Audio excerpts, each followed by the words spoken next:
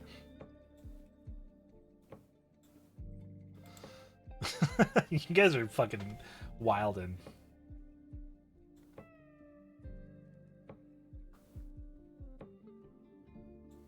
Whoops. You guys are a trip. We're wild. Listen.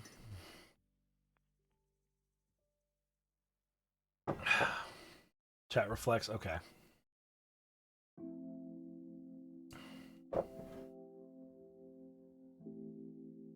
All right, let's finish this. Count, thank you.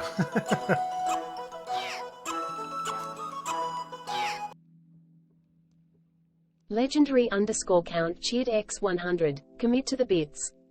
It's good.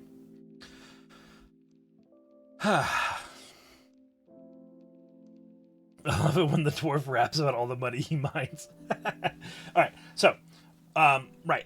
Forgive and embrace yourself. You can idolize responsibly, right? Like, you can engage with things that you like. The important thing, going back to this, right? You never want to find yourself past that fan or idolization level. Fan, you're probably okay. Enthusiast, you can do, but you gotta make sure you're keeping track of yourself, right? Like, understand that you're at an enthusiast level and keep an eye on your behavior. Check yourself regularly. Be like, okay, how much money have I spent on this month? How much time have I spent on this month? Don't let yourself slip. It's so easy. It's so comforting, right? Like, you're in this idolizing area where you like this thing. It makes you happy. Why wouldn't you do more of it? It makes you feel good.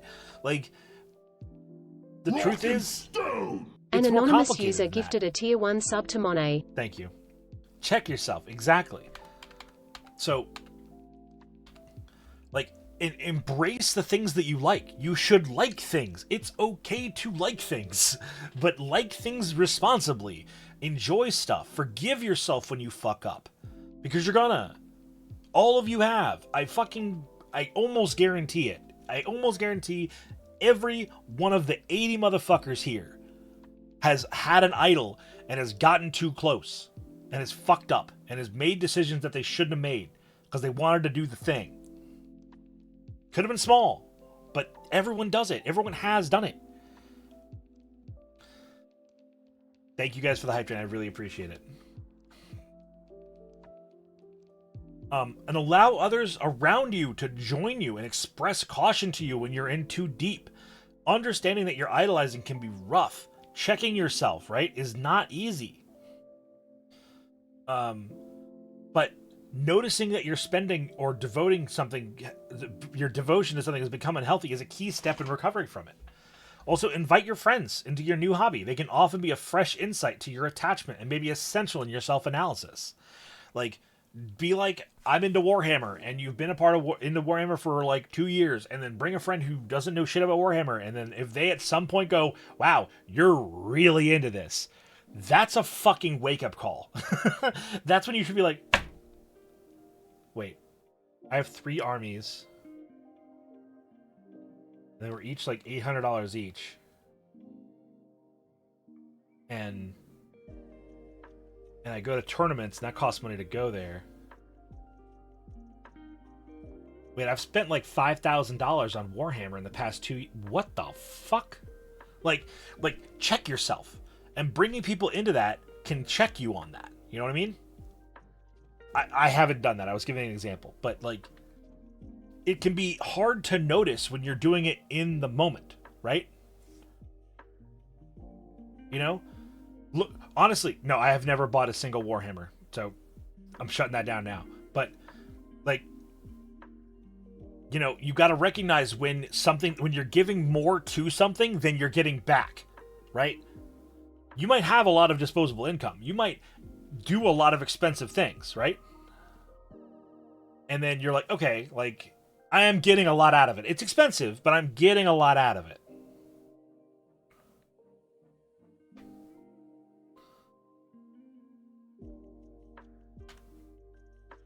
So, let's talk about it.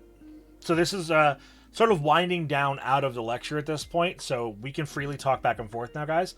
So who can tell me, in your own words, answer the questions. Answer question 1. What is in your guys' opinion? You're now your newer understanding. What is idolization? And if someone nails it, just reply to them. Reply to them and be like this or whatever. I've been barking my fucking mouth off for an hour and 20. I need a little bit of a break. I'm almost out of coffee.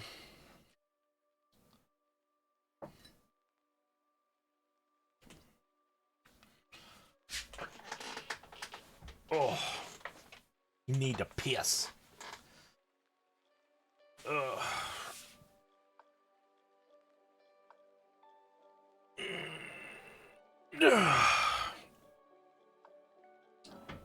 I'll piss in a minute. Take care, Miss Sumi. Thank you for being here, man. I appreciate you.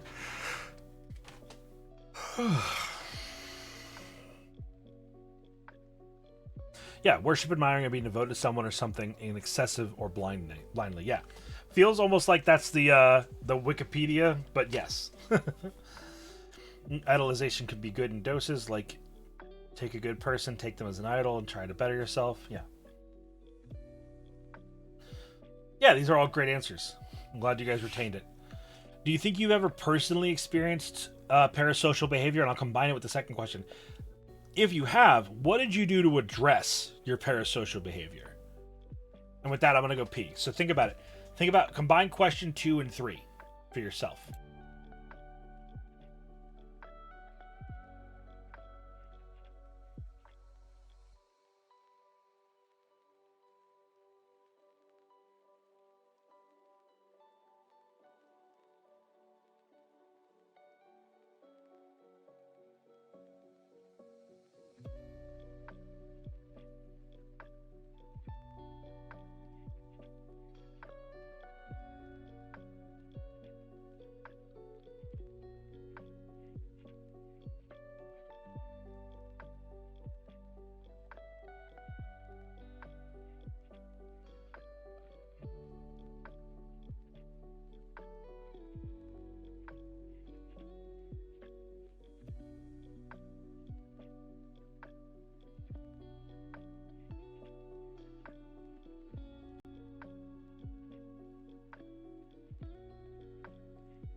All right.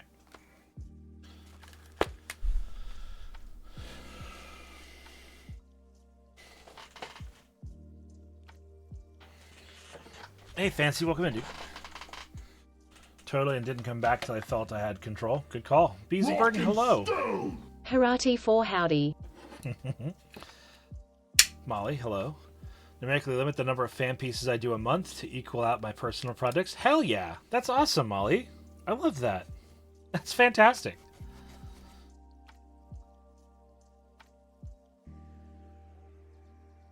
I just sliced a lime and God, it's so good.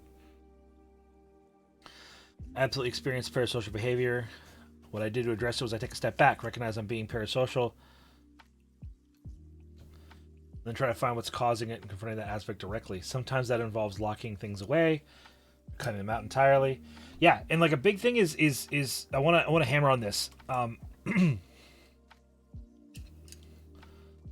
May have and turned off auto renew sub. Yeah, that helps too. One thing you can do is you can an important part of this is you recognize why is it you're idolizing that thing. What is it that you're getting from it, right? Like question like, okay, like I'm part of this VTuber community. What am I getting from that, right? Is it the sociality? Is it socializing?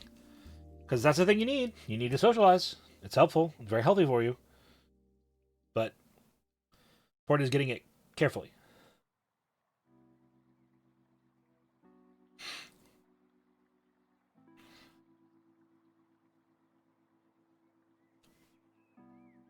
Absolutely helped me being potentially harmful thought process. Hell yeah. I'm glad.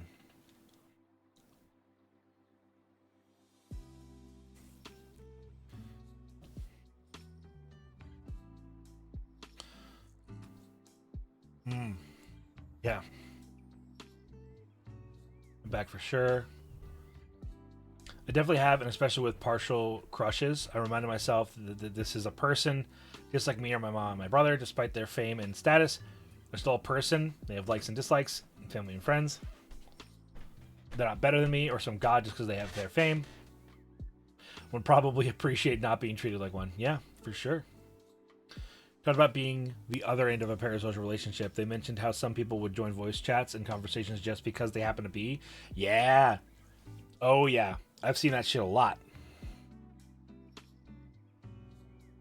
Yeah, there's a couple communities I used to hang out in, and like their Discord would be totally dead, and then the main creator of the Discord would get on, and everyone would join.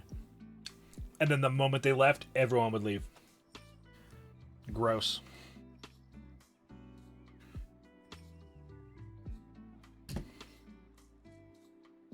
Yeah, a lot of communities struggle with that. That's one of the things that like I want to kind of do more hangouts on the Discord, because I want us to be a community that likes each other. But that's my Oshi. True. Let's see, Peony, what's your question? What about the owning yourself to work?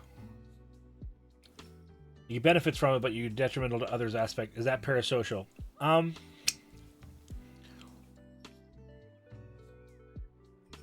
Oh, what about throwing yourself into work? You get benefits from that. Yeah, so you can idolize work, right? You can idolize like the work culture of your job, right?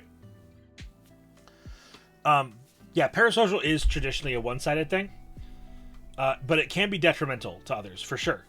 Where you're like doing, what's the Japanese thing where you're working yourself to death? It starts with K. I can never remember how it's pronounced though. I'm a Twitch person, but I still don't know what this Oshi thing is. It's okay. Oshi is Karoshi. Thank you. Yeah. So yeah, like that sounds like what you're talking about a little bit, Peony. And like you can absolutely like work yourself to death. You can work yourself to the bone even. But like the big difference there is that it's your thing. You know, it's kind of generally one-sided, but you can idolize working. You can idolize work culture and working yourself hard. Be like, oh, I'm a good person because of my relationship with duty. You know, D-U-T-Y. Who wants to get timed out? Let's see.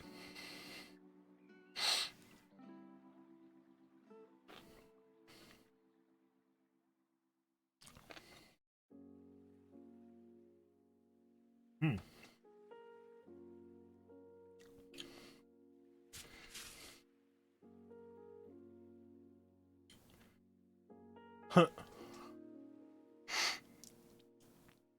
Oh, God. Oof. Sorry, I just bit into a lime.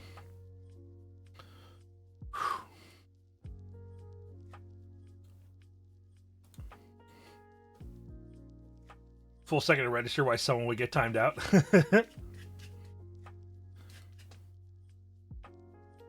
Yeah, I sliced a lime open and just bit like a whole wedge out. It's really good. Wow. You don't need to volunteer. Julie did it. Julie looked me right in the face and was like, duty. Judy taking the grenade. She did. She dived right on that shit. She was like, mine. So, question number 4.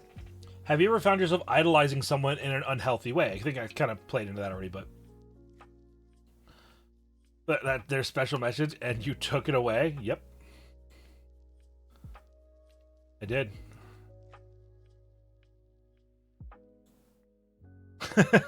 Julie pulled the pin herself to jump on it going, yay! She really did.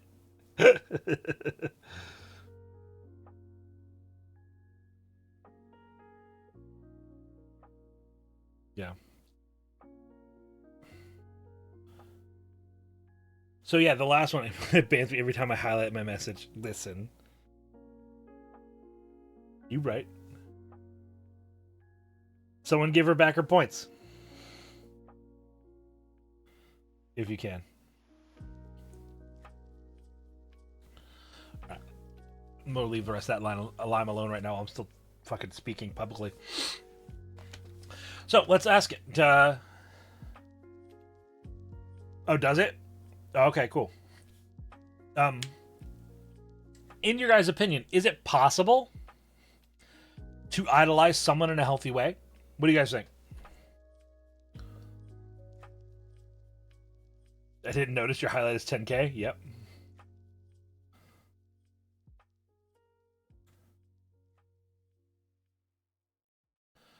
Look, there's a command, dude.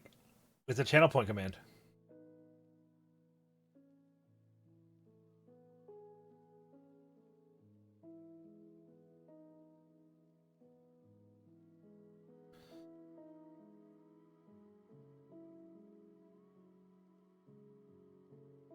Positive ways? Yeah, it's a good point, Elgar. I like that.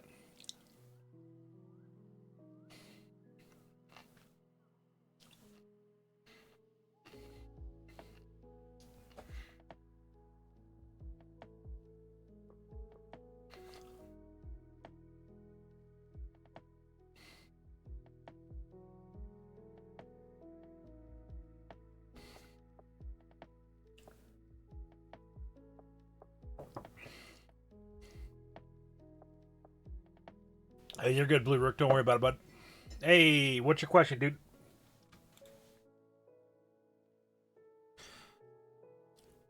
I agree, Sue. So November, we're going to be talking about anxiety. And then in December, we're doing ADHD. Yay!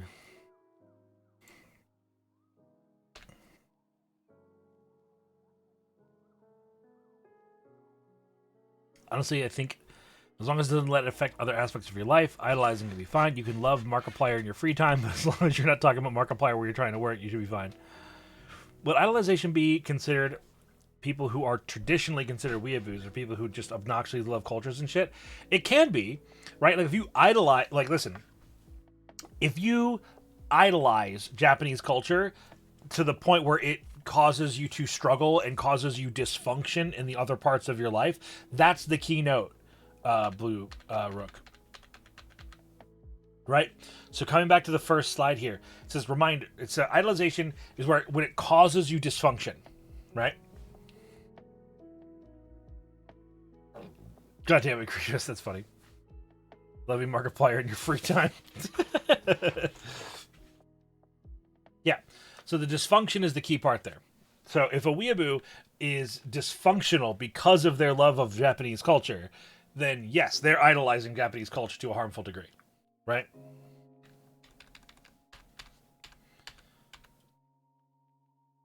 So if them correcting people constantly causes dysfunction, then it counts? I would say so. All right, but that I think is a behavior more specifically like the problem is that they don't understand social cues very well, right? All right, I'm going to go into the green room. If any of my normal green room attendable friends would like to pop in, we're going to talk about FOMO in today's this stream's first bonus lecture. And this one is kind of about TwitchCon, but not supposed to be explicitly about TwitchCon. What I want to talk about is what is FOMO. So what is it? What is FOMO? Like, how does it happen, and what do you do about it? Those are the three things I want to tackle here. Would you consider about talking about high functioning oxygen? Brandon, I did talk about autism for a lecture a couple months ago.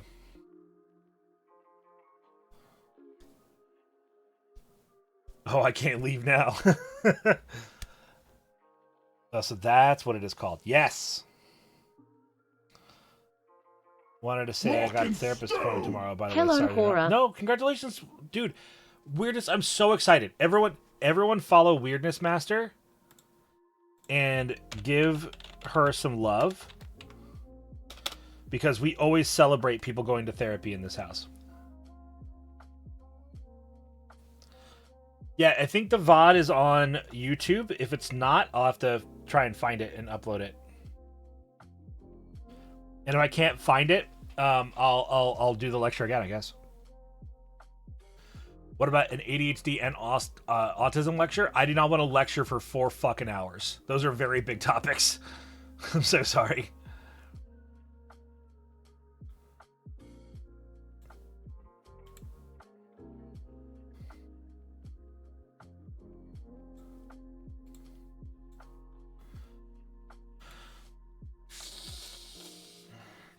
All right, hey Bard. This is a fun topic to cover. Where are you? And Oh, I'm so sorry. There you are. Lurking in the depths of the mines. No, Count, I'm not saying I can't focus on ADHD for that long. I'm saying that I can't fucking speak eloquently, confidently, and competently about psychology for 4 hours. My brain would fucking fry. These lectures are only ever like an hour and a half to 2 hours long to begin with, and they already like really like I don't do anything on the days I do these lectures. I basically fucking veg out for the rest of the day. Good, Kilda. I'm glad. All right. Welcome in, Bard. Hello. So, good morning. So FOMO. What's your understanding of FOMO? So FOMO is something that got drilled into me when I worked in marketing. And it is probably one of my least favorite things that get spread around whenever you're talking about getting the message out there, because FOMO, the fear of missing out, is literally built on the concern of others. Yeah. That if they do not take this deal, if they do not attend this event, then they've wasted an opportunity. Right. For me, it was selling security cameras, but it was still a thing we had to worry about. Yeah, for sure. I got the joke, Count. Fuck off.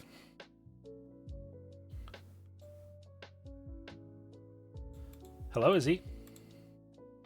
Hello. I'm currently on my phone.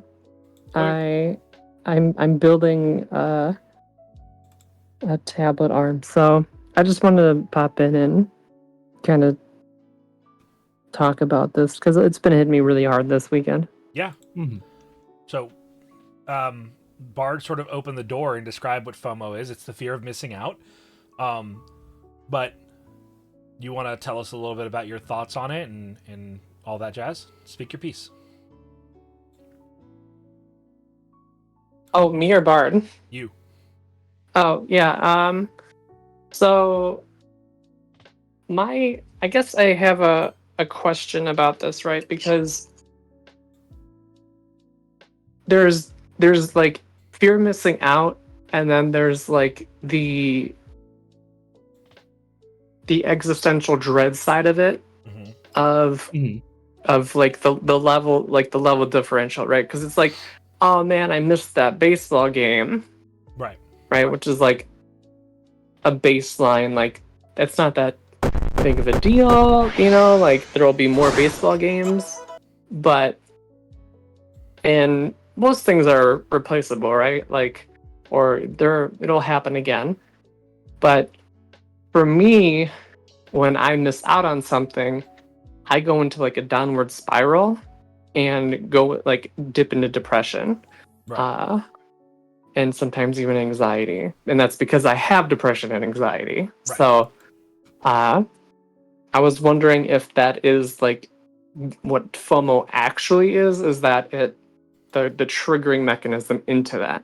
Yeah, so FOMO is the spark, right?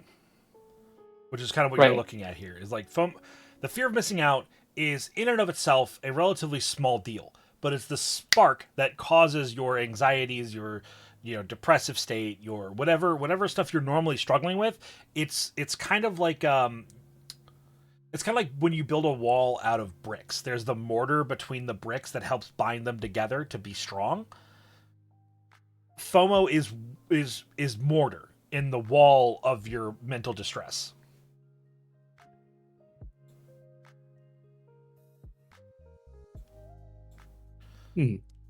I would say.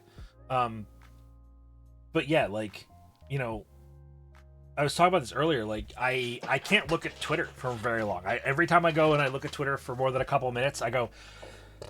I literally was laying in bed after a stream yesterday. I was just relaxing, laying in bed, and I was just staring at my phone, just fucking, unwinding from stream for a half hour, and I found myself scrolling through Twitter for like 5 minutes, and I audibly said, "Man, I wish I was there." And I was like, "Oh no!"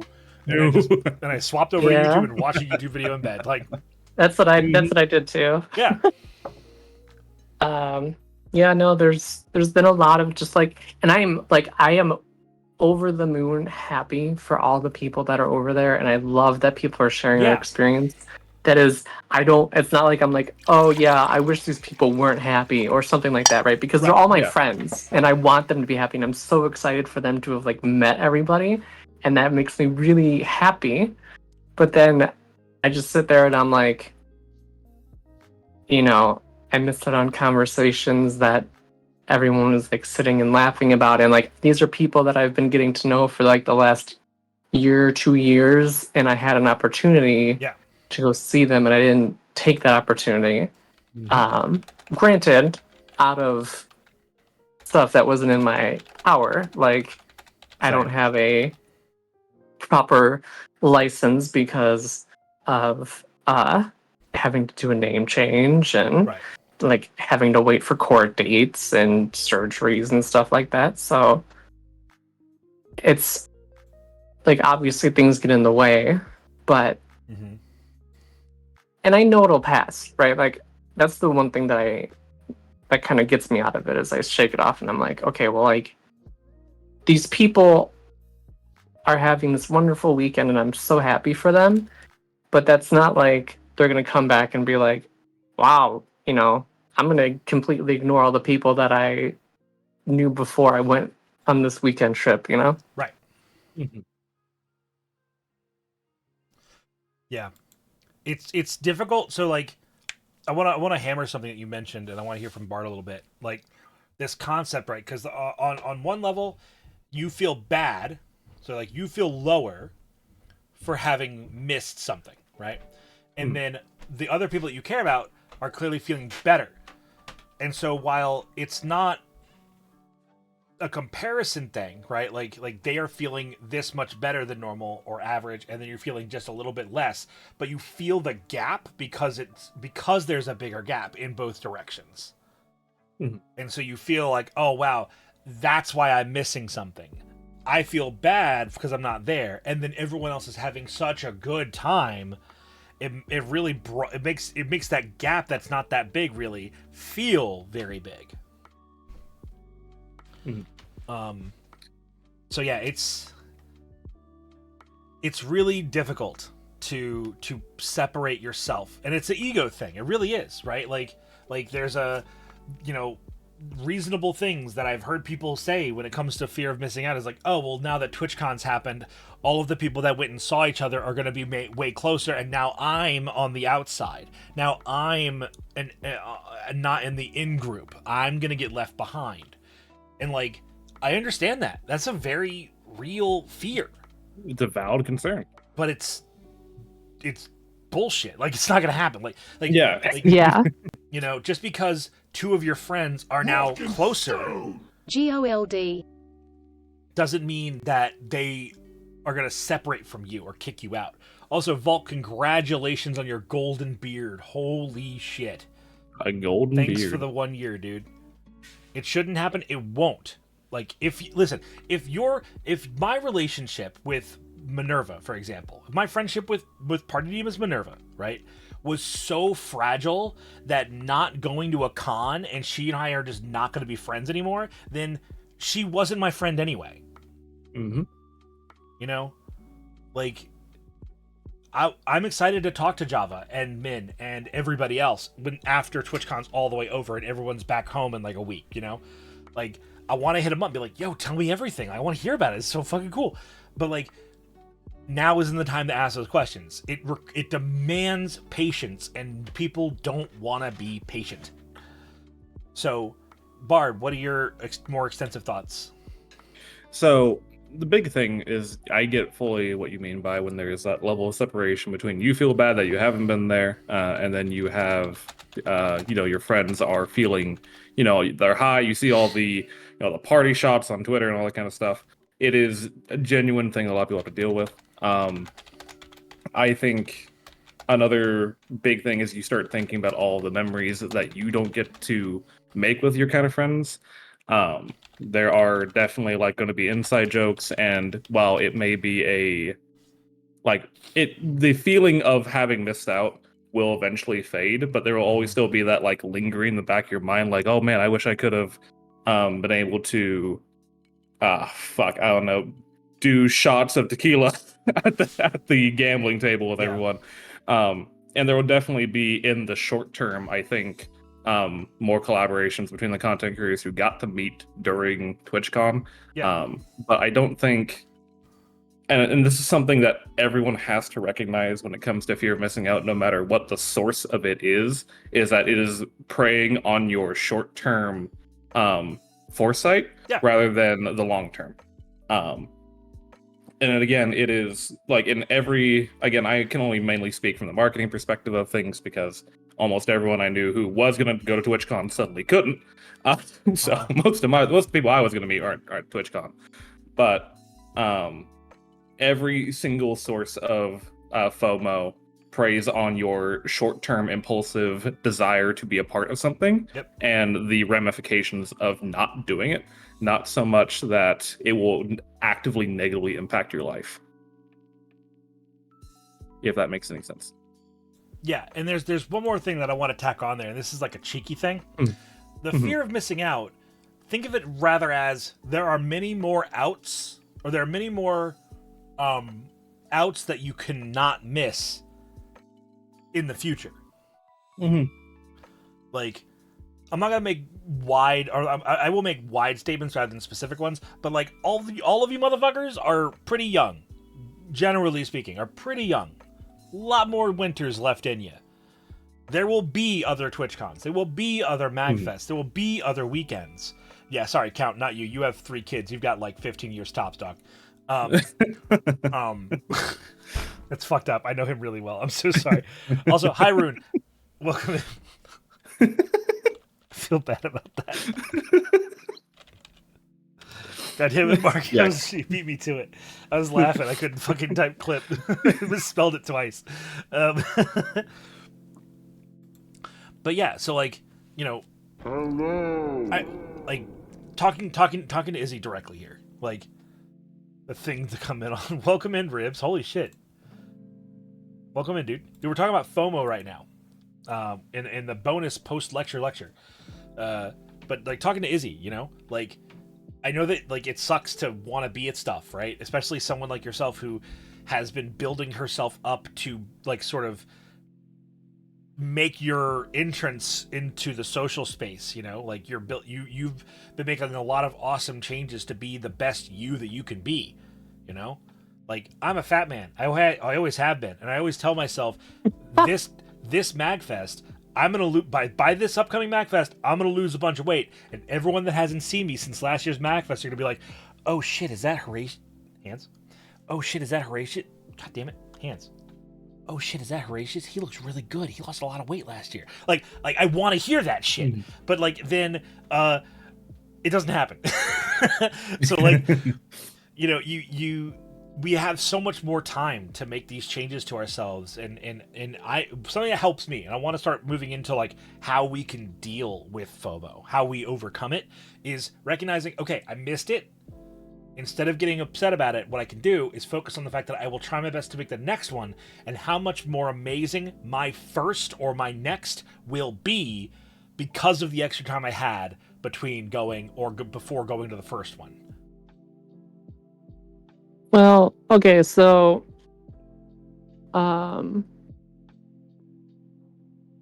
my nephew also has like severe FOMO. Right. And so like what's something that I can kind of like help him with, I guess? Like we don't know like the degree, right? But at the same time it's just kind of like as he gets older, if nobody's really helping him with that, Right.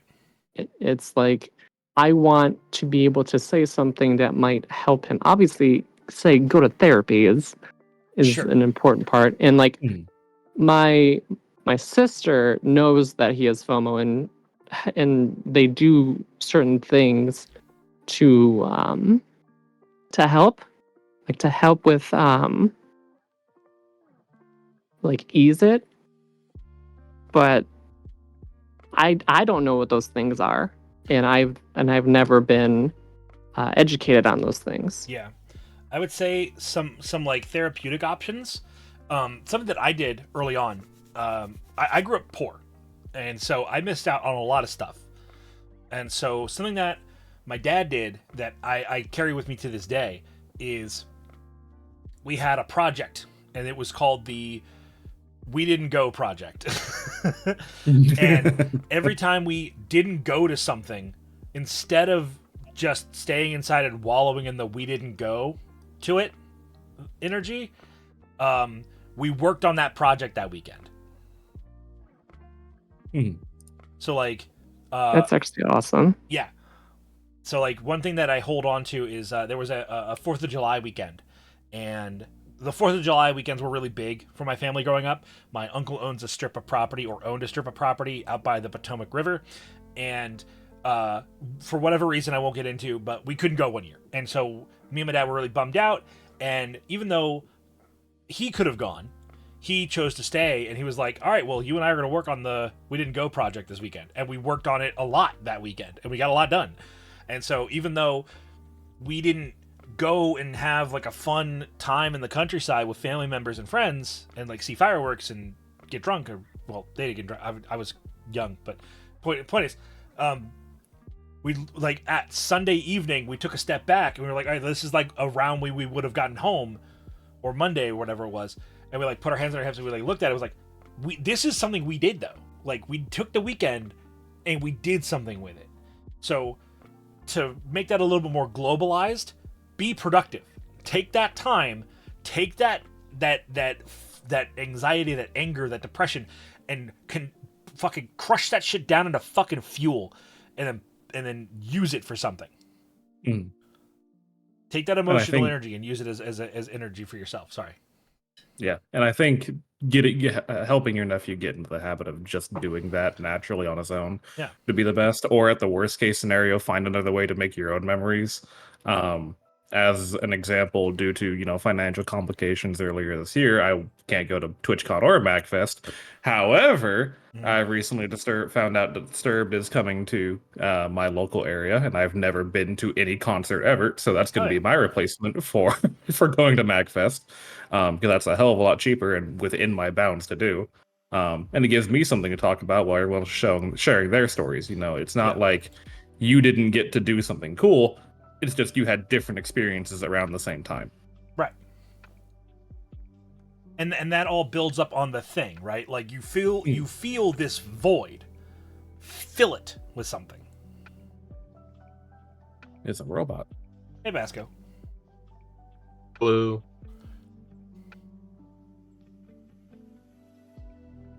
Was that a helpful answer to you, Izzy? Yeah, no, that's super helpful. That's like something that I think not only helped me, but it looked like it helped a bunch of people as well in chat. Yeah. Like, it's because it's not something that, you know, like I didn't have that, right? Growing up.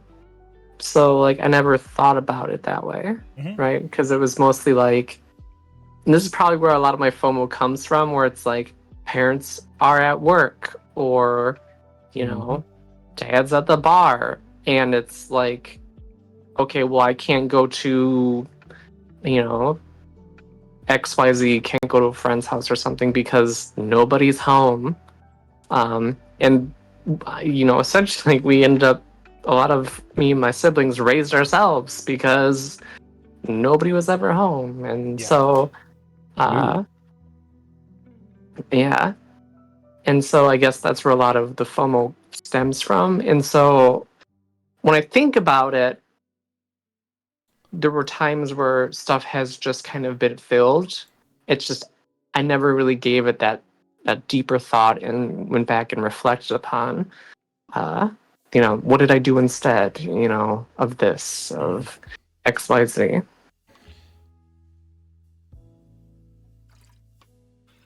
So there's a concept in union work that I learned, not explicitly, but learned by observing. There was a time where I watched a worker who wanted to be a welder for a living continuously get overlooked as being one of the welders on a job, and instead he kept getting other jobs on the site. And then I realized that this dude was developing skills. He wasn't developing the welding skills that he wanted to market himself with, because welders get paid a lot of money, but if they're good.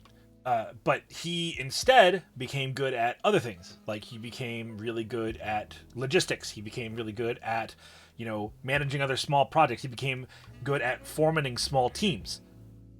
All these things are marketable. All these things are good skills to have. And because you didn't do a thing, there's still that time. And so if you put effort into using that time for something, you can still be constructive. And so what I learned by observing this worker is that they, instead of being what they wanted to, or they didn't get the opportunity for this or that, they instead focused on something else and made it. And like they basically said, "Fuck this! If I'm not gonna plan A, then I'm gonna force a plan fucking B." One thing that was rough when I was younger is that I didn't really go out anywhere or do too much when it was special. I kind of felt uncool and lame. I was a weird kid too. And one thing I knew I could easily hold on to was that my mom always helped throw a bomb AF parties, like birthday parties. Speaking of a birthday party, did you guys know that Julie's birthday party is soon? Yes, it's gonna be a lot of fun. I'm so Friday, excited. I do believe. What was it? Friday, I do believe. Yeah.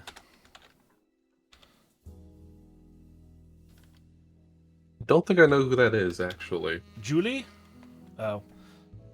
Julie is The goblin. coolest fucking goblin ever. They're a sea salty gremlin. Yep. They are currently in a shark arc. A loot shark arp. Arp? What? Arp. Whatever. But yeah. Please go check out Julie and get ready to enjoy her, I'm sure, what will be an amazing birthday coming up on Friday. Also handles the stinky season. It's true.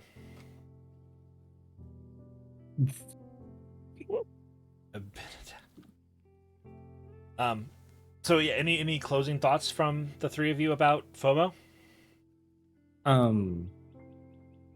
No, it's mainly just making sure that when you are like feeling Cabello's gifted a tier and 1 this sub applies to to a lot Zozo of the Horror negative Show. emotions that They always have gets given brought up on this 72 channel gift is subs in the channel. the best thing to do is to figure out what you could be doing instead, because your mind will don't cope, but find a way to deal with the issue as healthy as you can. It's never the worst thing you can do is remain stagnant and do nothing. Yep. Mm-hmm.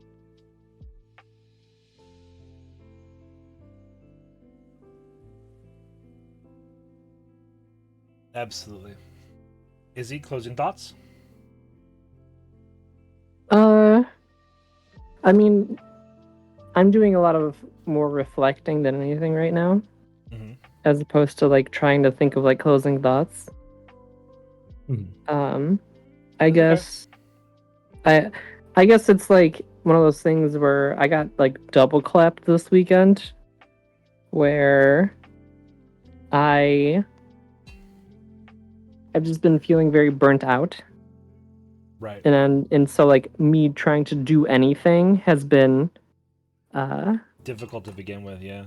yeah, and then on top of that, then all the FOMO hit, and so it's just like fuck, like I can't do anything, or I have to wait to do things, or um anything that I produce I'm not happy with, etc., and uh I've been trying though, like I've been trying to distract myself with, just hanging out and uh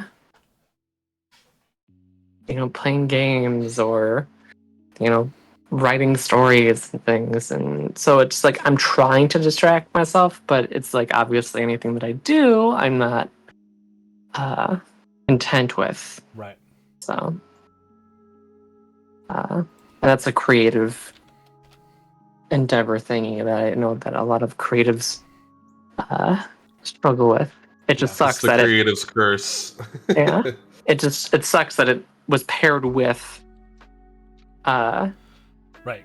It's comorbid. one of my greatest fears, because I have PTSD of having friends that like abandoned me, that Right. were supposedly family, like so close that we were family, and all these promises of like, never gonna, you know, Rick Astley meme here. Right. Never to give you up or let you down, run around Yeah, or desert you. yeah, and then that Yeah. shit falls apart, and you get abandoned. And I already have a thing with loss, Yeah. so that always kind of rears its head, right? Where it's like, that's the hardest part of seeing everyone having a great time. Yeah. Is that I'm worried that then I will be abandoned, and that's why. I mean, a lot of the times, especially growing up, I know this is supposed to be a short closing thought. I apologize. Please speak. Is I lost a lot of things growing up, which made me move from friendship to friendship to friendship. And it was never a choice of like, oh, I'm actively doing this. It was like moments of growing up and being abused by friends. So then obviously I don't want to be around that. So I go to a different friend group, or I do a different thing. And that habit continued on throughout my life. And every time it's just like, get burned, get burned, get burned. And it's caused this PTSD in me that has been like, don't stay too long. Because if you stay too long, you're going to get hurt. You're going to get, the bad, the bad ending, which seems to always happen to you. And it's like that cycle of like trying to tell myself not to think that way, Mhm. Yeah. And that's the hardest thing is not putting forth that motion, right? Not making myself that person that makes that happen.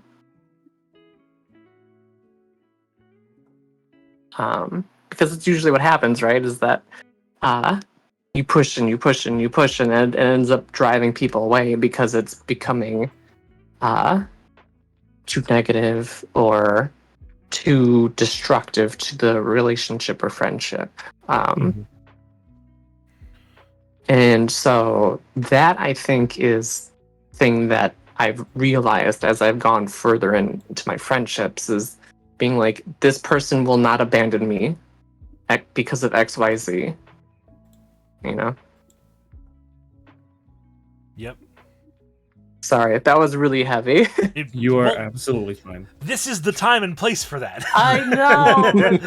This is heavy time. I know, but that's like this isn't supposed to be therapy for me. No, but Izzy. if you getting that out is therapeutically valuable for you, then you should do that. Izzy, True. I have words for you, and I will let you decide if they are on stream or off stream words. I mean, you can hit me up after. That's fine. Okay, I will talk to you after. I just want people to know that you guys aren't alone. Yeah, in that absolutely. feeling, because I feel like people aren't told enough that happens. Right. Mhm. As it comes to a close, I have a question that blends FOMO and parasocial. As someone who really enjoys streaming but has a hard time making friends, do you have any ideas for helping someone make friends with other creators? Seeing people have so much fun together makes me feel FOMO, but because of parasocial problems, people are closed off, or I worry too many overtures that would make non-content creators to be seen with idol worship. My advice, Molly, is to just engage with people. Engage with people casually, and like just be amicable. Like, engage with people's posts, check out their shit on their Discord, like watch their streams. If you want to befriend a creator, treat them like the person that they are, like you would anybody else. If you want to make a friend in school, what do? You fucking hang out, talk to them when you can, and fucking chill. Or be like McKay and fucking DM me and be like, hey, you want to get coffee sometime? And then I have to roll the dice on getting murdered, and we go get coffee. Like, I think making friends as a content creator is one of the harder things, because a lot of people, understandably so, have some levels of anxiety and paranoia towards like new people approaching them.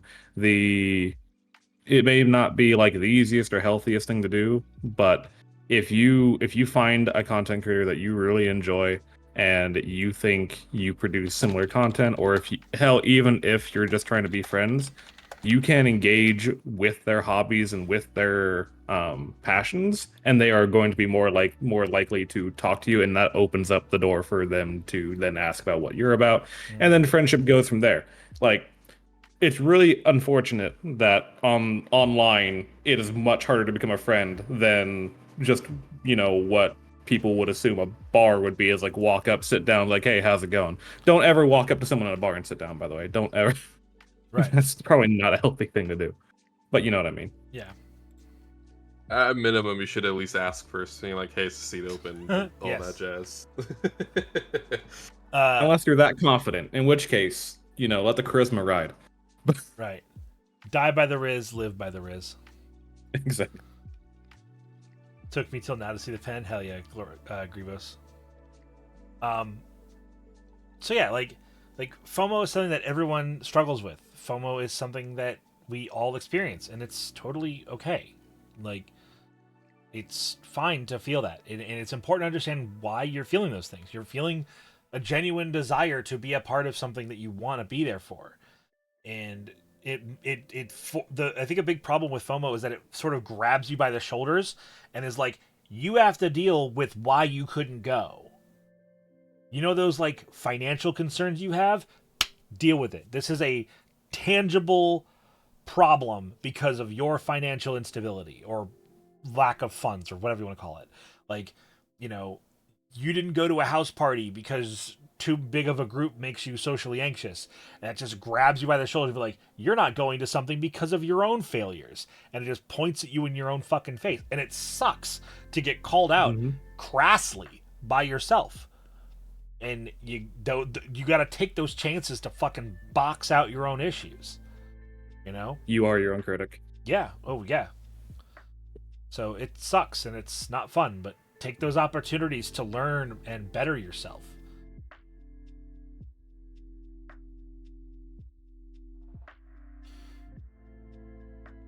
Holy shit, Zoe. In the FOMO I have sometimes regarding people I like is I wish I had found this person earlier. We would have been such great friends earlier, but on the other hand, the best time to plant a tree might have been 20 years ago, but the second best time is not, so plant the tree. Yeah, the second best time is now. So plant that tree. Absolutely, Yeah. yeah. I completely agree.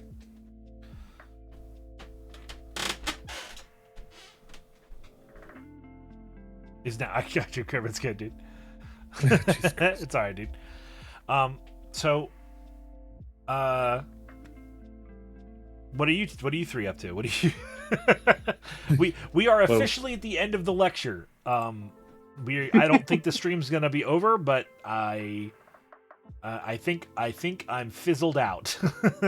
My laundry is running, and my undead mage in hardcore Warcraft just died. So that's why I'm here.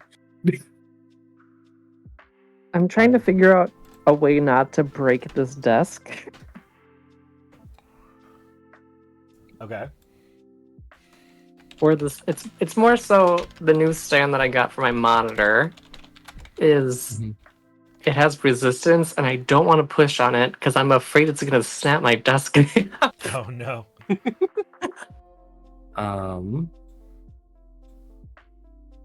mean, the two options are don't or ball out. I think that's the only two.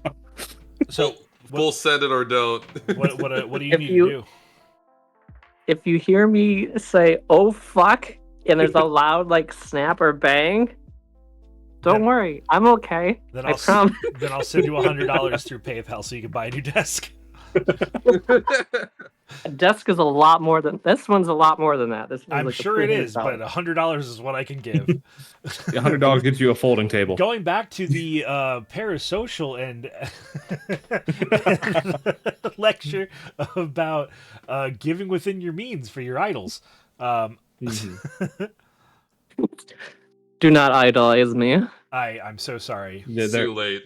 There are many amazing. I'm already traits parasocialing. It's the tits, isn't it? God damn helps. It helps. No, it's your lovely fucking mane. Okay. I do love the evolution of your model's hair. It just gets floofier every time. Great. It falls out every winter. So Oh, does you your vacuum it up? Idolize Izzy. Worship Izzy. Forfeit all worldly possessions to Izzy. That's one of the hardest things to balance is both of the boobies. yes. Sorry.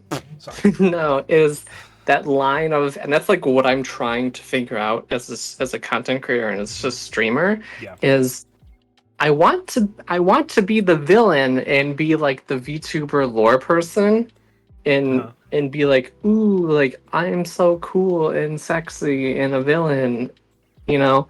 But and it is those moments of like worship me, you know, like I'm the greatest, blah blah blah. Because it's a role, right, that you're putting yourself in. Yeah, it's the heel. Yeah, but then it's like, you know, you don't. I don't know. It's just like one of those things where I feel like people then put you in this position of like, oh, she's a bitch, or you know, like they're so mean to everybody, or they do this and it's rude, and like what's the blend between what's too far? Where's the line? Yeah. So yeah, it's not easy. Yeah, that's something that I'm trying to figure out currently.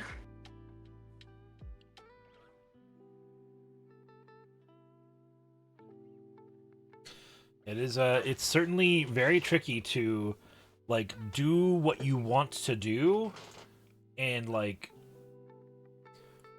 get all of the benefit of the role that you want to fill without all of the negative of the role that you want to fill.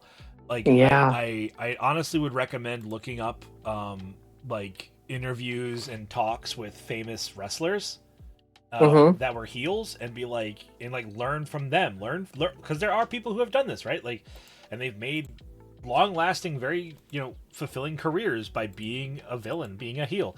It's difficult. It's not easy. What was it? During the Jack the Ripper murders, there was one actor who was playing as a like popular serial killer in a local play, and everyone assumed it could be him because only an actual serial killer could roleplay a serial killer. Right. What the fuck? No worries, Blue Rook. Take care of yourself, man. That's a fun story. Lurk if you can, but if not, just take care of yourself. Heal importance is underrated. Yeah, I mean, you need villains for good conflicts in your stories. Yeah, don't ever be CM Punk. He's a fucking ass.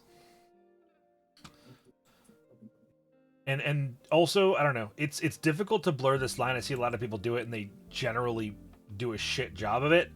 And that's like have two sides of the same character. Like, oh, like this is my villain side, and then when I put on the pink hat, I'm funny, hee hee, yay. Like no, like be the villain or don't be the villain. Like, yeah, be the heel, don't become the heel. True.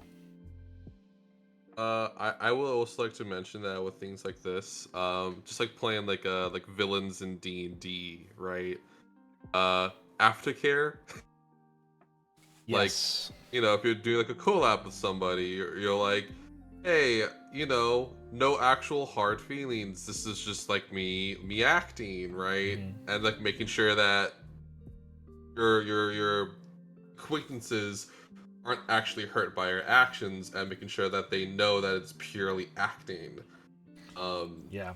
Like I do that all the time in D&D. If I'm being particularly mean to my players that session, always afterwards I will be like, hey, is everyone okay? Like we good? Like I hope you realize that this is nothing actual personal here. Even if I was focusing you down super hard, it's purely because it was just like that's what was happening this session, you know? Right. Don't worry, Roger. I wasn't actually making fun of your height. That was me.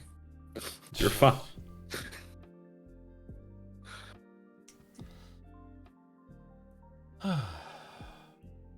We have good talks here. Oh yeah.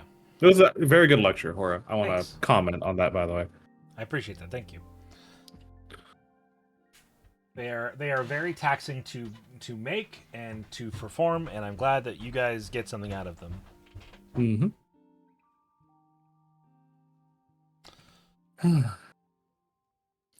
Yeah. That's where it has been my day. Listening to your lecture, dying, and laundry. Cheers. It's not been very exciting. Huge. I've been listening to your lecture and organizing magic cards because I have an addiction to funny cardboard squares now. Wow, bunch of fucking nerds in this room here. I mean, yeah. Horatio, would you like to hear something funny that just happened? Yes, please tell me. A funny thing happened on the internet? Hopefully not. I'd pray to God not. We can't handle anymore. Also, I'm gonna share this because it makes me so fucking giddy that I can't keep it to myself anymore. It's on the Discord, so if you have been watching the Discord over the past day or two, you've probably seen it already. But I have to fucking share. Squid messaged me, you ever feel useless? I just remember that cruise ships have bowling alleys and pool tables, and I said, what? Why? Those are useless. I'm confused. And he had to explain to me that boats on water rock, and I was like, oh, he's called Scorch, and Scorch didn't get it either. I can't breathe. That's so fucking funny. Oh my Jesus Christ. That's fucking great. What? I'm doing dinner tonight. What? I'm doing dinner tonight. You doing dinner tonight? Yep. What's lunch? Do you want to do anything for lunch? What do you want to do? I got leftover Chinese. Okay, I do not. Mac and cheese. I ate that for breakfast. Gotcha. Well, I just wanted to try it. Oh. Well, can you make like 6 of those dumplings for me and put it in a bowl of rice with some soy sauce? You can say no. Okay. Alright. Well, then I will get lunch later, I guess. Okay. How long are you shooting for? Up to another 2 hours, probably. Oh, what? Everyone's doing your emote. Yeah. Did they hear me?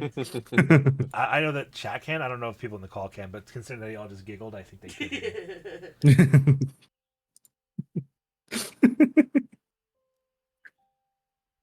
Love you too. Hell yeah, Bees of Bird and Forest Hammer. Thank you, everyone. We can slightly hear her. That's probably for the best.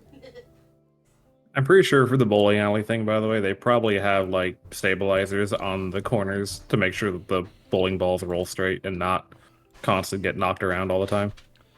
I mean, yeah, but it's still funny.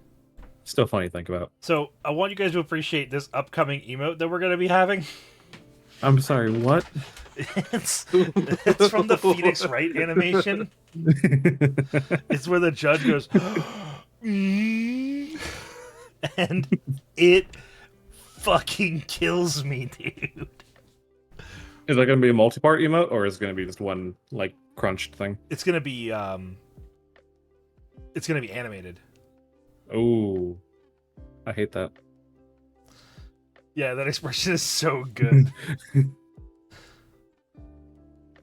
Apparently, they're giving more animated emote slots to affiliates and partners. That's what why we do. That's why I'm Now working I have on this animation slot. Getting and filled. now I have more fucking slots I need to fill. I struggle hard enough to fill what I got. Yep, I'm of the opinion that this is purely present to get artists paid.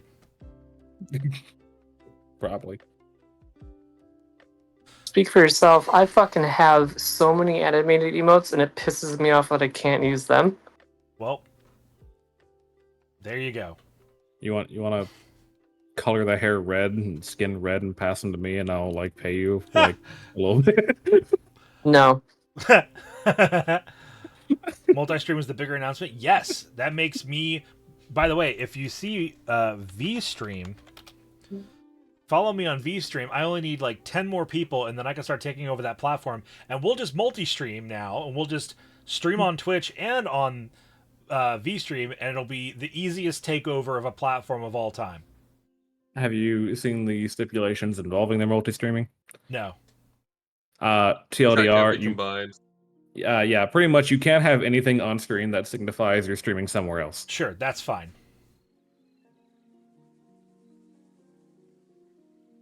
So yeah, we're going to be taking over that platform. Basically, you can't have both chats either. Yeah, that's fine. Yeah. But I can read the other one. You know what I mean? Like, It's MBD. I ain't worried about it. Yeah. So yeah, we're taking over VStream, but we need your help.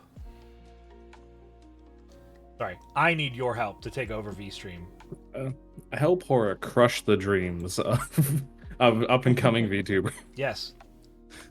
I have not streamed on this website. I have 88 followers. I still have more than about half of the people on this platform. You have more than me. Yes, Hellboy-san, ask your question. The owner of the website has the highest follower count and has 430. We can beat that. It won't be hard. Easily. Crush their dreams or put them on a better path. The better depends path on how you that want I it. forge because I am better than them. You will lay the cobblestone roads to their victory. No, they'll just put the stones in the footfalls of my footpaths behind me and be like, this is clearly the best road. The first male VTuber. Unhand that penny or the arm comes off! Oh, Celador, is this what you wanted?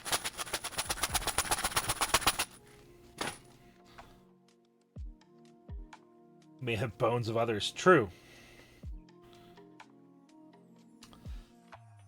Alright. Kind of want to play a video game. Video games are fun. For Basco Pro, how much kind of cringe. How much Magic the Gathering cards do you have? I can put them away. I'm getting a question asked. I have a decent amount. I'm definitely not like a longtime collector. The most I own probably is Neon Dynasty, but that should not be a surprise if anyone knows me. But like pretty much since I started working at a local game store, I basically have gotten every single release more or less since they started coming out because it's part of my job and I get a pretty nice discount. So it is what it is. Do you have a Black Lotus? No. No, no, I don't. I have a Gilded Lotus though, which is pretty cool. And a Jeweled Lotus. I have Lotuses. Low tie. Low tie. I don't know. I will say that I will not be working at a local game store here soon, so that's pretty cool. Right on.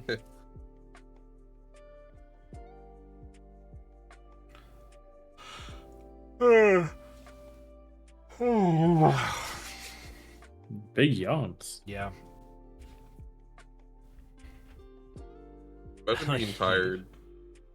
Welcome back, Trudy. Trudy, by the way, is Welcome the back, person who is drawing that art that I just showed everybody with the judge. Trudy's an artist. Yeah, Trudy Cringe.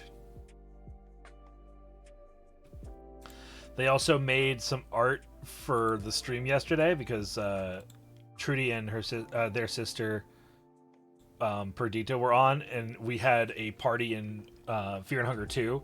It was two women both wielding pipe wrenches and beating the shit out of people to death.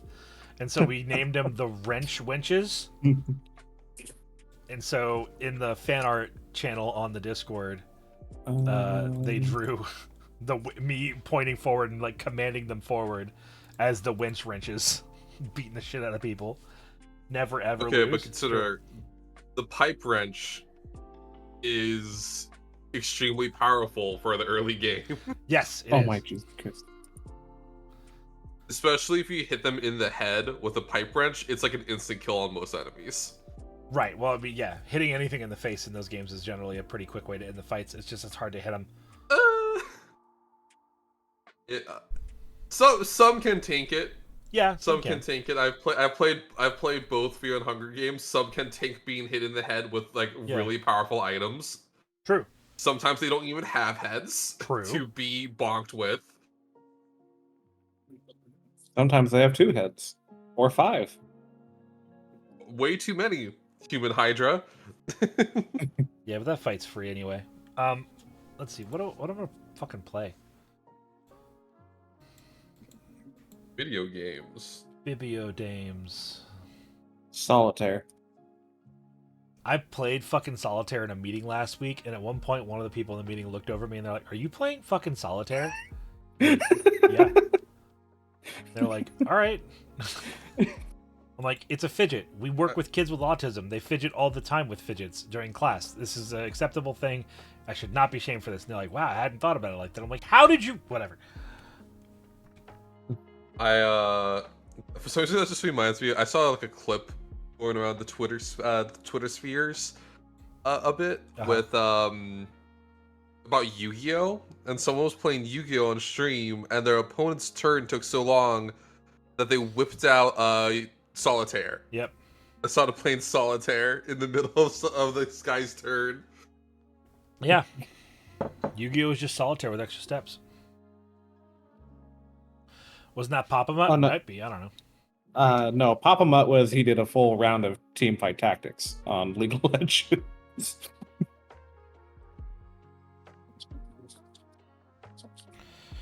You play Madolches? I see. You don't respect the time of other people. A lot of good games recently. Yep.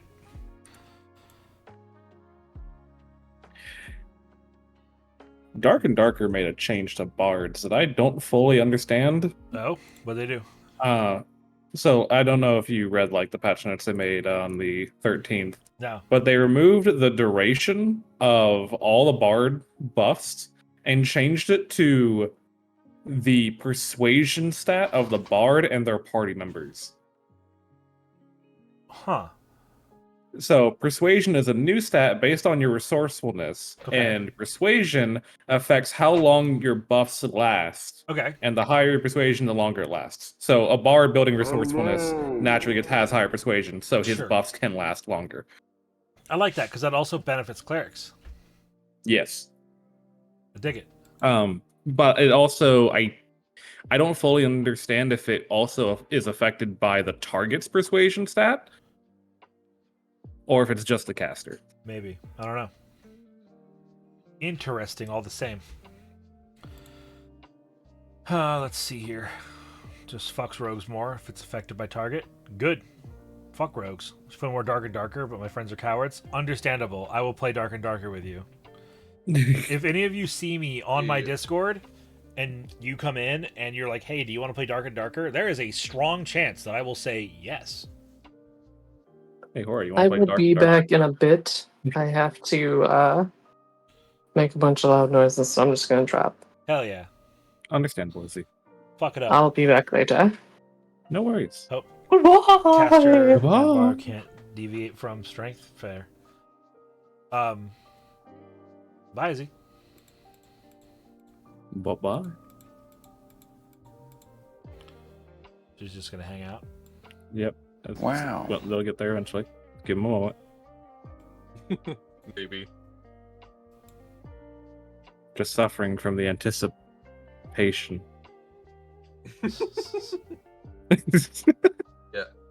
Admittedly, I've always wanted to try out extraction shooters, but I haven't really found one that I like to play.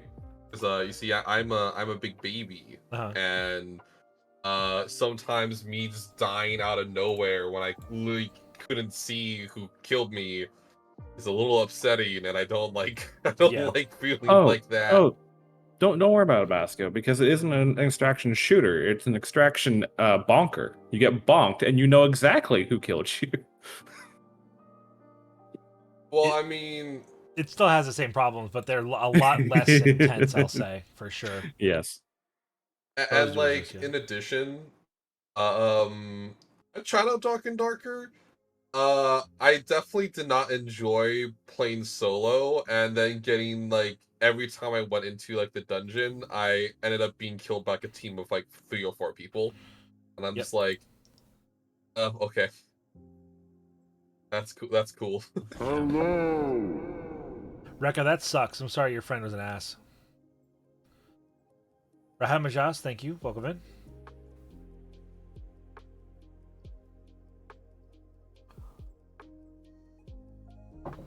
I probably pronounced your name horribly wrong, but welcome in. Rihanna. Let's see. It is what it is. Sometimes friendships develop the way they did. Yep, that's and why. There isn't anything you could have. That's why I quit League. I was becoming that guy. Caitlin, I can't do MOBAs. Becoming an assault mine. Mm-hmm. Yeah, putting India out of business. I recognized that I was struggling to separate the fact that like my friends were my friends, and that either I was worse or my friends were worse. Like there was just no amount of 5 of us were consistently all the same skill level, and that really frustrated me at that time. For creep stealing, shake my head. Oh, it was hardly ever that. It was just like, where were you? Blah, blah, blah. Why are you? I don't know. You never have my back. Is it Lords of the Fallen time? It might be Lords of the Fallen time. It might be Lords of the Fallen time. How has Lords of the Fallen been? I'm not sure if you started yet. Yes. Yes. What is Lords of the Fallen? It's a Souls-like. Got it. Seems pretty cool from what I've seen. It is. You have a cool lantern that gets real spooky. We love spooky lanterns.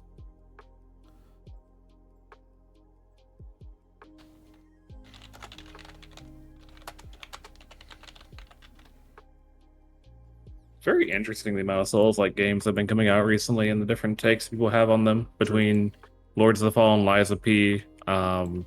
I know, fuck the anime one. I can't remember the name of it. Code Vein. Like they all follow like the same general idea that the Dark Souls series and its predecessors and all that generally laid out, but I don't know. It's very interesting how you can take the very big core concept and change it ever so slightly, and it changes the entire feel of the game. Yeah, they all play a little bit different, for sure. Yeah. And sometimes it's those subtle differences that make them good or bad. Mm-hmm. One thing that I think is particularly interesting about it is how, if anything, it's sort of showing how people like to work for their meals, so to speak, when it comes to video games. Because there are some Souls-likes out there that are just unfair. Like the game like cheats and stuff like that to make it, and they just like those are fine, but I also think those stem from a slight misunderstanding of how the genre works. Meanwhile, like I think my favorite Souls like that I've played is Lost Hero of Gaia, which is a parody of the genre. Okay. And it's probably one of the best Souls-likes, other than like the Dark Souls games themselves, I have played, because they actually have an extreme understanding of how the game works. And like, you know, for instance, with things like traps, right? There are traps in it. They give you adequate time to react to the trap, as well as they give you warning signs. Even when they're weird traps, like the narrator trying to kill you, there are conveniently areas for you to avoid being hit by the traps, stuff like that. Meanwhile, I've played Souls-likes where if there's a trap, if you fall into it and you get tricked by it, you just die, pretty much. And it's just frustrating. I think a good example was like in Dark Souls 1, right? You had Sen's Funhouse, which is, you know, trap central in every regard, but not a single trap was inherently unfair, right? Even the giant swinging axe blades, most of the time, wherever they're knocking you, is a place that you could survive the fall if you wanted to. Or if you had the ability to, I should say. Nothing there was intended to be an instant kill. And I think a lot of Souls-like need to understand that sometimes instant killing the player can be okay, but it is like a once, maybe twice in the game that a mechanic or a interaction should do it, not be the standard expectation whenever you encounter a new threat. Yeah, because if it happens too much, people will just drop the game. Other than the worst. That's the last. Yeah, that's like the last case scenario you want, is like people to stop playing your game.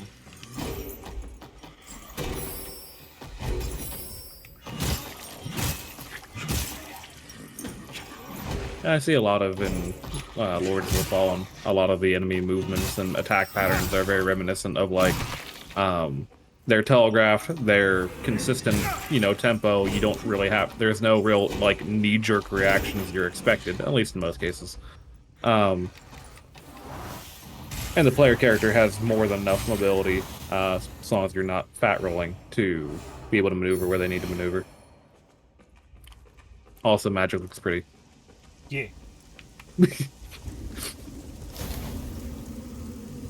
Immediately 10 out of 10 game. Magic looks cool, 10 out of 10 game.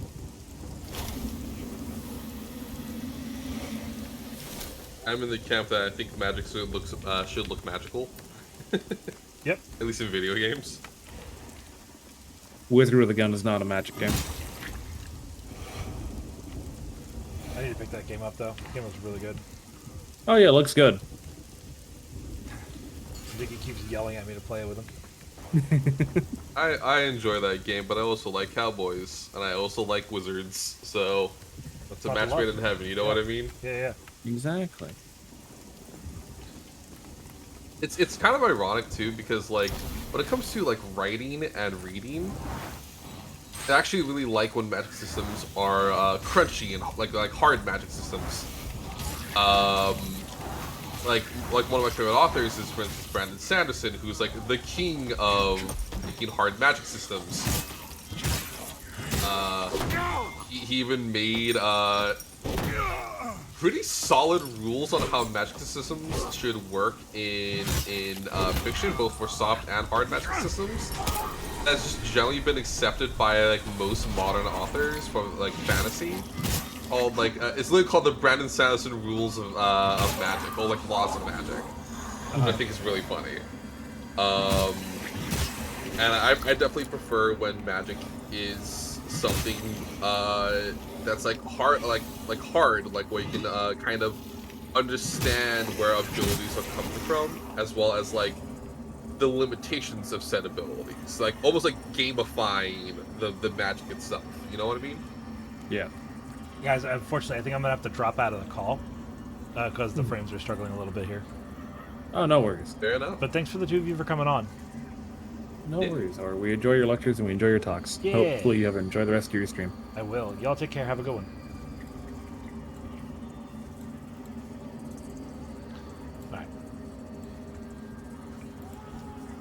Bye. So, this is our holy priest file.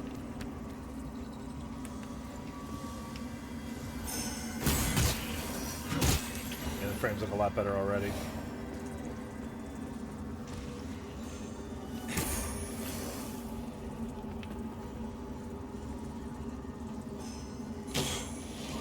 Okay, we can get far back enough to fuck with this a little bit more.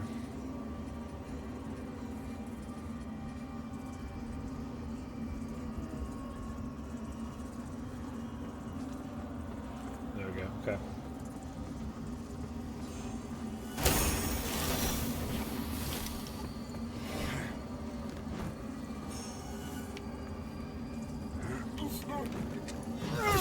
Let's get a little weird.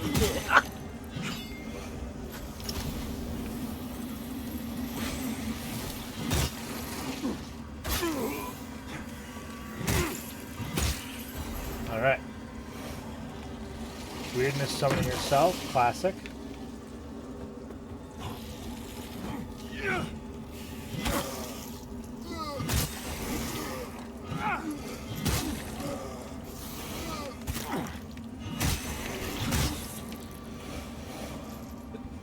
So egocentric, yeah. When I think of egocentric people, I definitely think of Weirdness Master.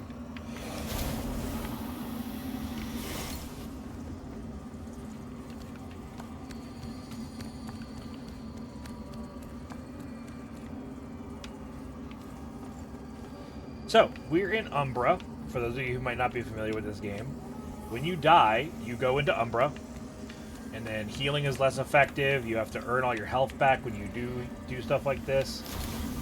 It's rough.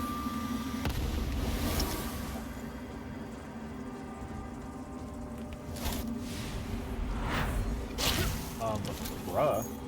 Yeah, like that, except not.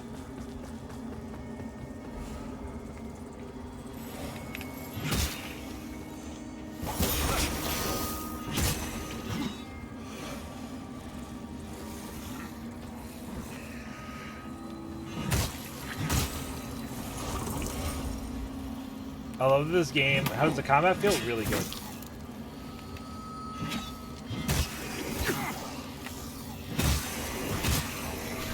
When I'm not streaming it and the enemies are not doing just their keyframes. I'm gonna have to reset the game. Because curiously enough, resetting the game seems to help quite a bit.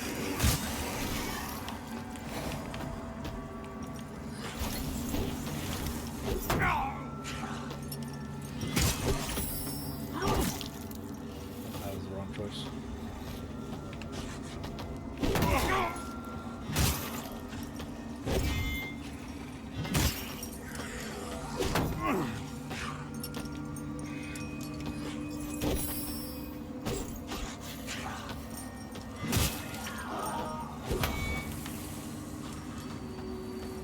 Sounds like a memory leak problem?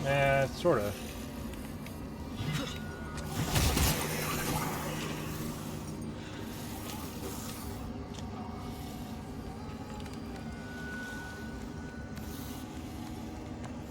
See if we can get you in their safe spot.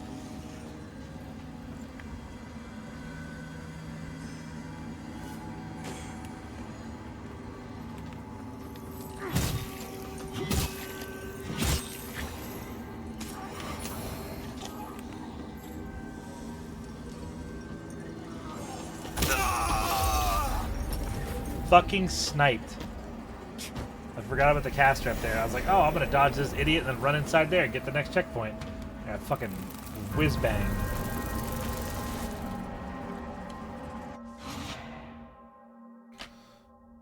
We're supposed to do our bug, yeah. It's just not working correctly. Let me. They're putting out a lot of patches to handle the optimization issues that this game is struggling with, but the game itself does play. I mean, Honestly, I can play it on medium settings when I'm not streaming it. Like, it's doable. I think it's just like I have a lot of other programs running that I don't normally have running.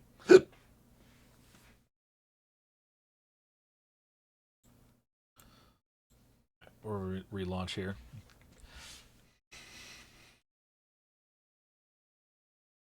This game I've been following and have been interested, and also I've played the studio's previous games, and they kind of don't feel so good. Yeah, they've learned a lot. I'll say that. I played the first game, Lords of the Fallen, and it was bad. The game is pretty good. Sounds like you shouldn't have died then. You ever fucking think about that? It sounds like skill issue, Corey. Oh shit. Just giving Corey the biggest fucking shit.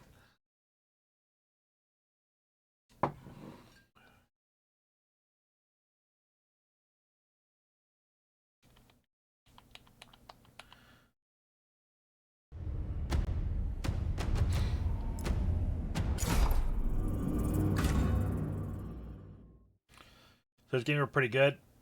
Weird difficulty spikes, level designs. Yeah, I think Surge had a lot of cool systems. I didn't like them very much, but I wouldn't say that they were bad games. The biggest of dukes.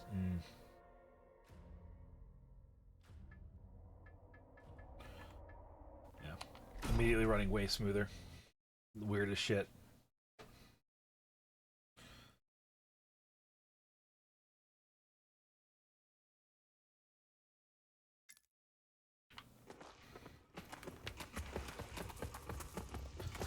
Also, one of the first major areas you go into has a gigantic amount of rain particles going on. I think it's definitely causing a lot of issues.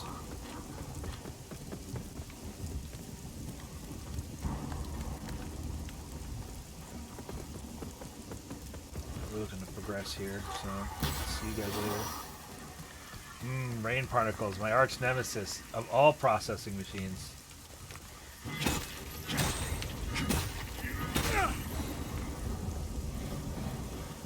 But there's a cool thing that's about to happen here I really like in this game, and that's when an enemy drops something, like this guy dropped last time, the drop stays there until you get it. And I think that that's really cool.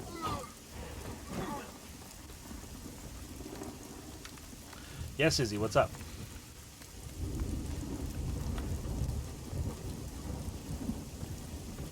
What you got?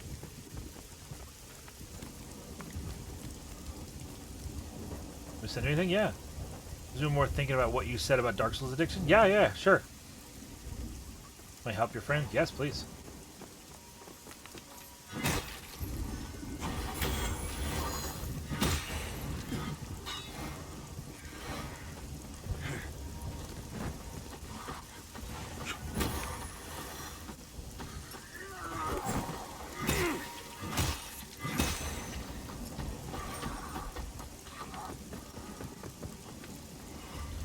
I swear, if Izzy just sends me a fucking picture that's like her hovering over the System 32 folder and right-clicking on it and hovering over delete, I'm gonna fucking scream.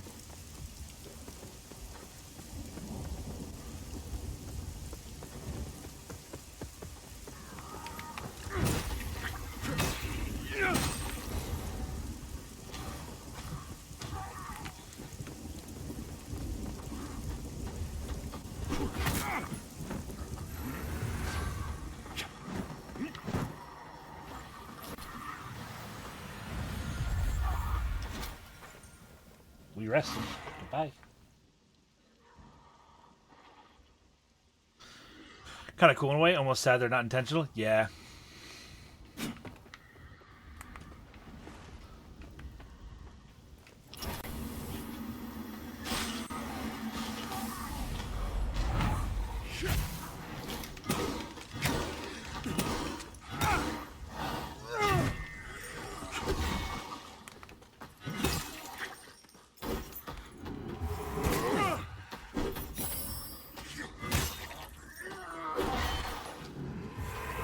My turn.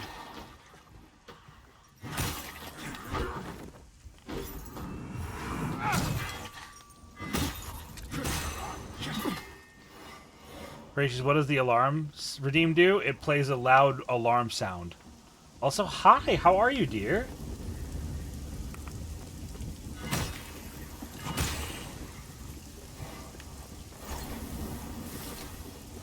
Doing okay? I'm waking up.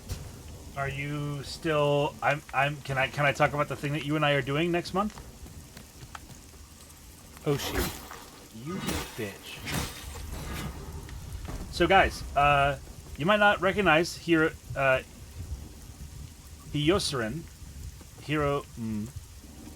I'm fucking this up. Sasha.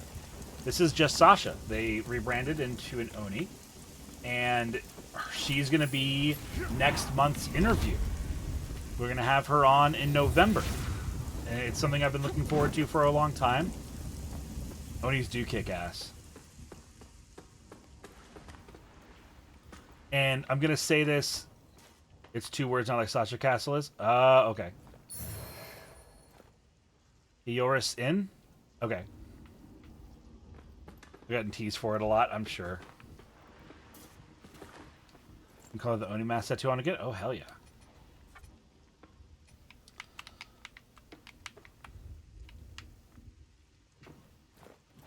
But it's good to see. Yeah, I'm really excited to have you on the show here. We've been trying to cook this interview for a little while now. Now that we're inside without the rain, I think it'll be much better. If only I could get punctuation. I know. It'd be really nice, I'm sure.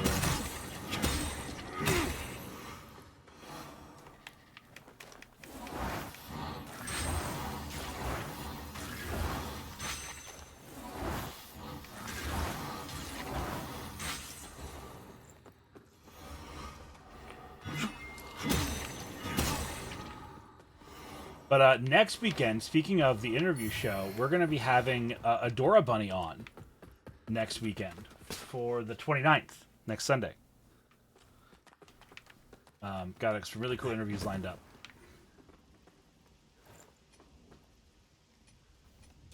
I think it's 11 I need. No, it's 13.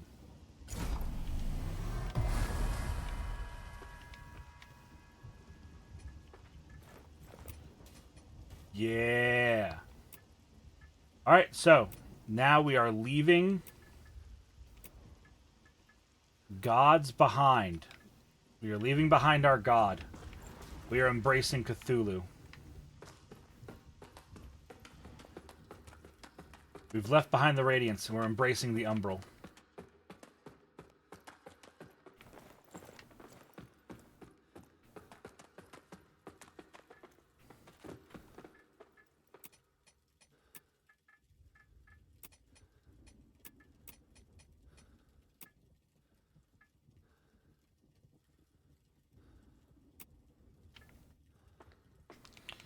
Bracy, I was born by it, molded by it.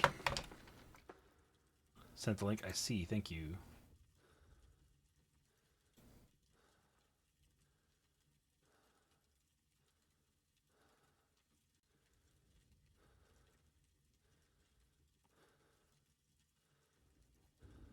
Oh, are you serious?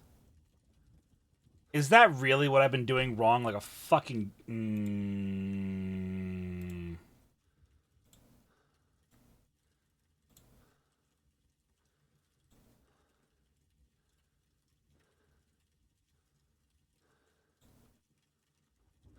I'm so fucking pissed.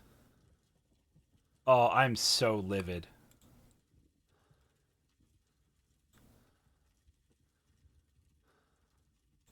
I'm gonna shit. Welcome in before dawn. Yeah. I want you guys to let me know if the frame rate is immediately better. I bet it is. Oh god, it looks so much better. On the OBS it does. Not on stream. An angry shit everywhere if it fixed it. Yeah, it might have.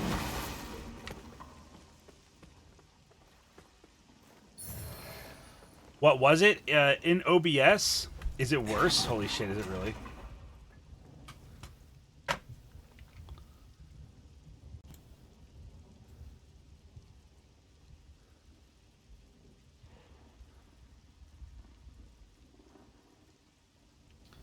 Definitely better? Okay.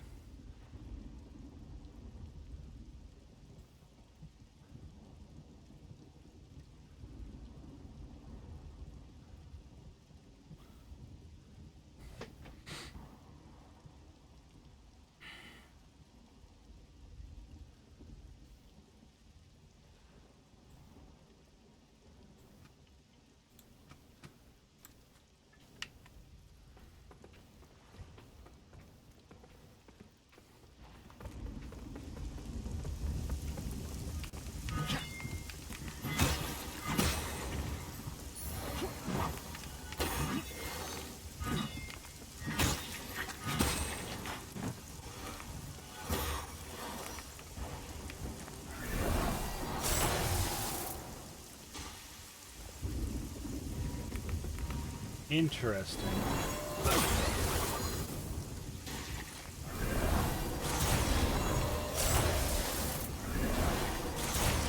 It still kills in 3, but that's some overkill afterwards. Comes and goes, not anywhere near his frame lag in this rainy area now. Nice.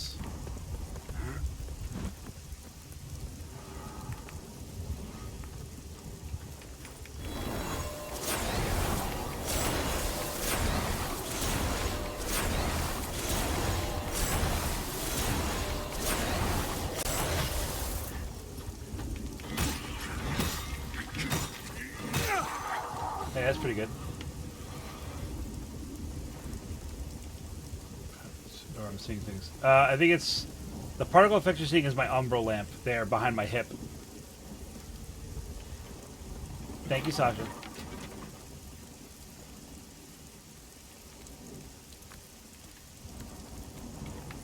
It's eating my GPU.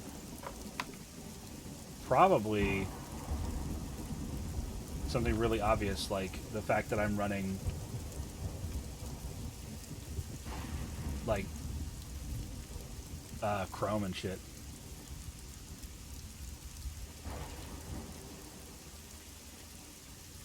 And it's a lot of Lords, a lot of OBS, and that's pretty much it.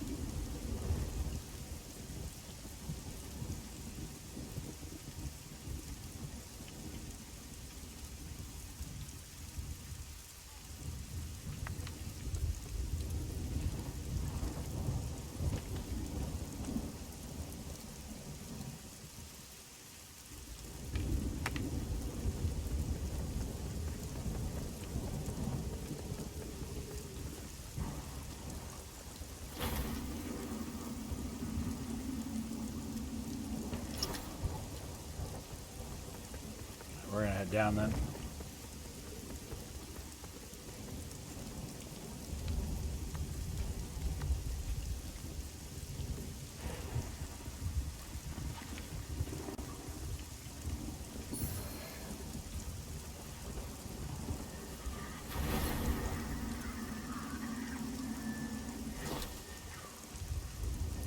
For this whole area I have to go umbral for. Yeah, we can troubleshoot it.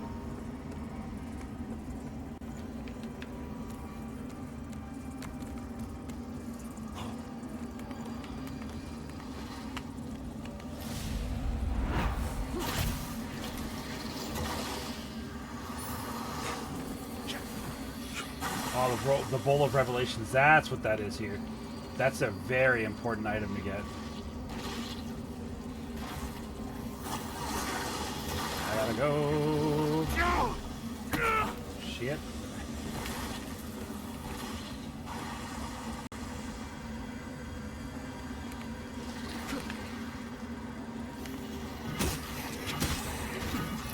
That is one of my few gripes with this game is the auto target, the lock on is very unintuitive. So like you lock onto like very infrequently the target you mean to, and that's a bummer. You know, razzle dazzle, you know it. You know we trying.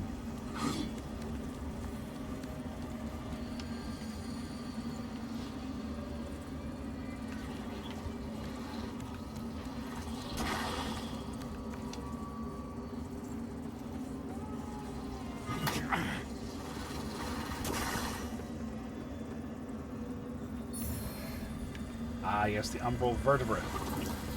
Nice little consumable that gives us our recharges our lantern.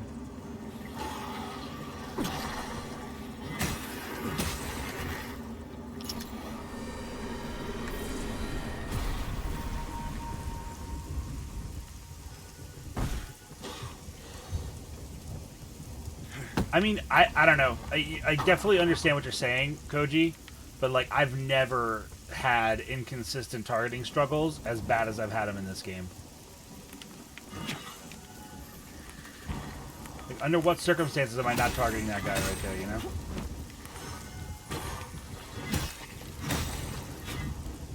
not to use it in groups, but like then there are groups of enemies though. Like like, fuck am I supposed to do?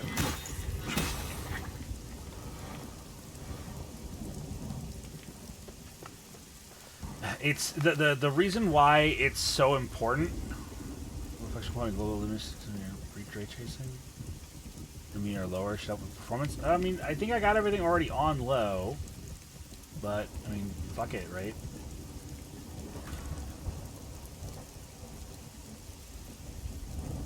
Again, carrots. I feel you, new nuttos.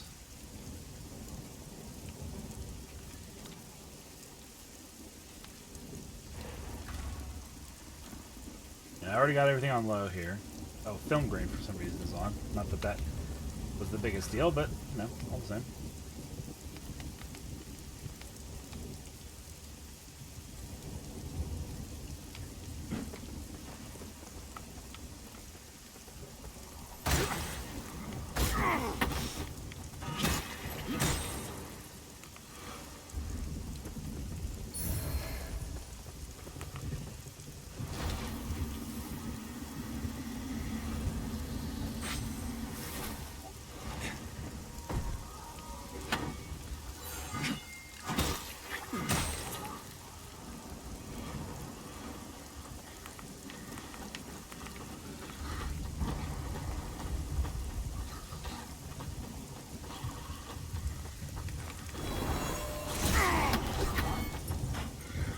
Honestly expected. Whatever.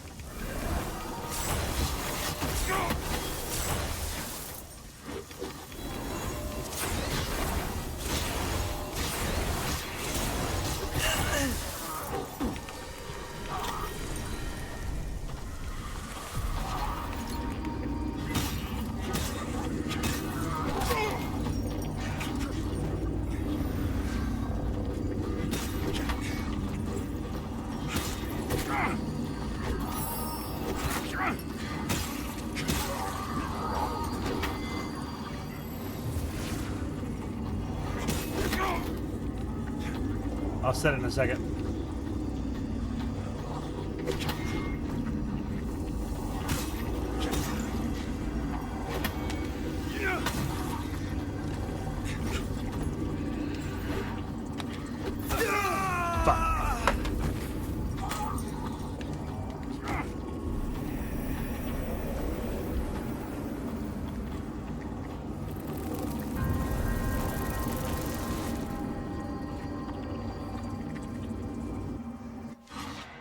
That section's rough.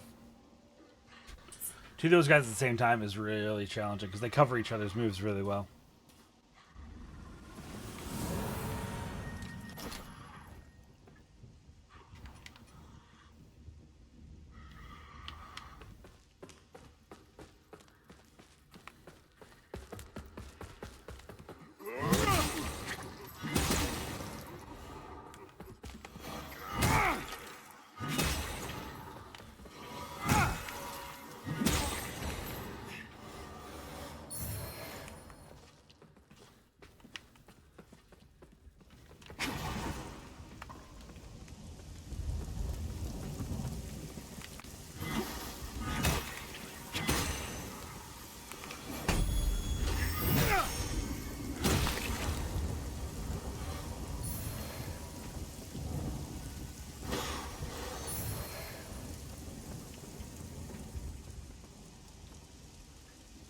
Well, my frustration for trying to stream this game has hit a head right now. I think we're to rate out. Plus, it's like over 3 hours anyway. I was only going to stream for another, you know, what? Couple minutes or a half hour? No, you're good. This is a V problem.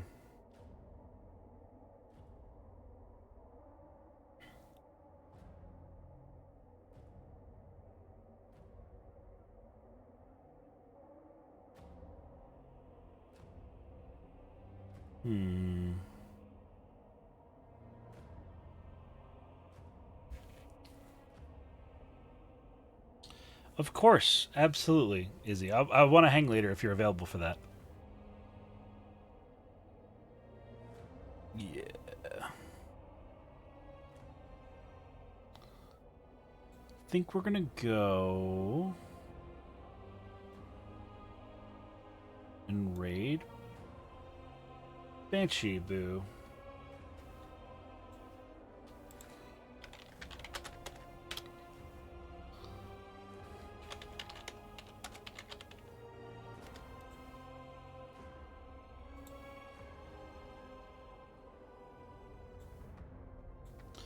So, as always, if you are subbed to the channel, drop that as your raid message. If you're not, here's your non-sub raid message. Go show Banshee some love. I'll be back next Saturday with more classic Horatius shenanigans. And then on Sunday, we'll have a Dora Bunny on stream for the interview. You guys take care, be well. I've been Horatius the Dwarf. I'll see you next week. And as always, it's time to get out of my mind.